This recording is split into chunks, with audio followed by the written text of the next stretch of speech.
আজি সন্ধিয়া কি কৰিলোঁ আহকচোন চাওঁ।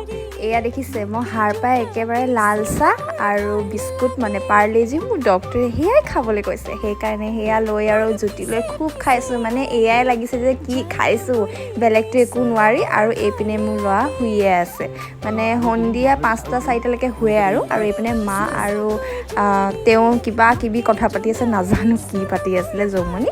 আৰু এইপিনে মই যেতিয়া ৰুমলৈ আহিলোঁ দেখিছোঁ যে এয়া যে আপোনালোকক চিনাকি কৰাইছিলোঁ আমাৰ ঘৰত যে সহায় কৰে, তেওঁ ছোৱালী পঢ়ি আছিলে। শুনিব দেই কি কৈছে।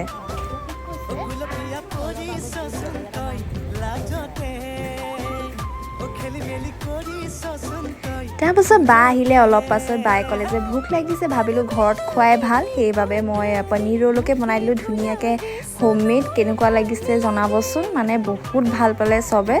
আৰু আজিতে সেয়াতে সমাপ্ত কৰিছোঁ, আকৌ কালি লগ পাই আছোঁ।